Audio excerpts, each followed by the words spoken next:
नमस्कार, आप देख रहे हैं दिल्ली तक। मैं हूं आपके साथ अनुराधा तंवर।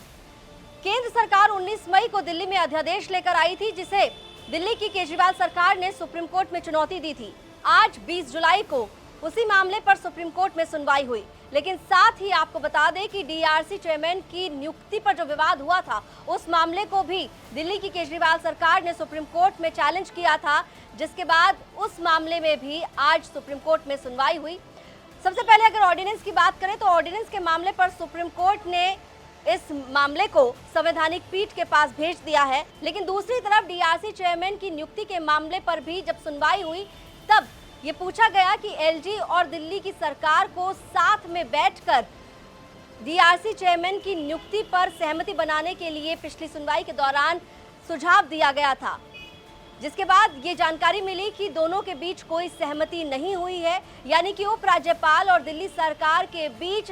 डीआरसी चेयरमैन की नियुक्ति को लेकर कोई सहमति नहीं हुई, किसी नाम पर सहमति नहीं बनी। और इसके बाद सुप्रीम कोर्ट की तरफ से ये कहा गया है कि डीआरसी चेयरमैन के लिए सुप्रीम कोर्ट खुद अंतरिम डीआरसी चेयरमैन की नियुक्ति करेगा। जी हाँ, आपको बता दें कि उपराज्यपाल ने डीआरसी चेयरमैन के तौर पर इलाहाबाद हाईकोर्ट के रिटायर्ड जज जस्टिस उमेश कुमार को नियुक्त किया था, लेकिन इस बात से दिल्ली की अरविंद केजरीवाल सरकार नाराज हो गई थी और ये कहा था कि जब उपराज्यपाल को दिल्ली सरकार की ओर से रिकमेंडेशन भेजा गया था और उसमें नाम सुझाया गया था राजस्थान हाईकोर्ट के रिटायर्ड जज जस्टिस संगीत लोधा का, तो फिर उपराज्यपाल ने दिल्ली की चुनी हुई सरकार की रिकमेंडेशन को क्यों नहीं माना। और इसी बात को लेकर दिल्ली की सरकार ने उपराज्यपाल के फैसले को सुप्रीम कोर्ट में चैलेंज किया था, चुनौती दी थी। और पिछली सुनवाई के दौरान सुप्रीम कोर्ट ने सलाह देते हुए कहा था कि उपराज्यपाल और सरकार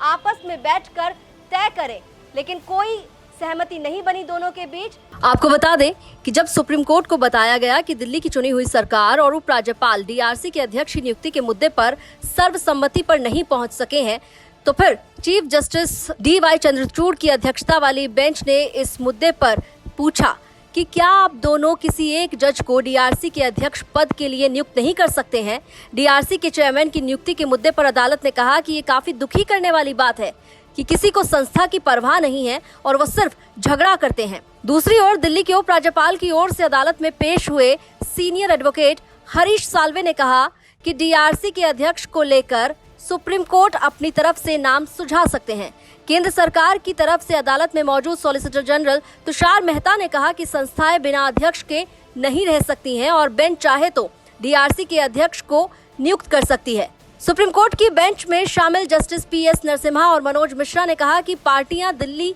हाईकोर्ट के 3 या 5 जजों के नाम दे सकती हैं और अदालत इनमें से किसी एक का नाम डीआरसी के अध्यक्ष के लिए तय कर सकता है। सुप्रीम कोर्ट अब इस मामले में 4 अगस्त को सुनवाई करेगा। लिहाजा अब सुप्रीम कोर्ट ने ये फैसला किया है कि सुप्रीम कोर्ट ही अस्थायी तौर पर डीआरसी चेयरमैन को नियुक्त करेगा। दिल्ली से जुड़ी हुई तमाम खबरों के लिए आप देखते रहिए दिल्ली तक।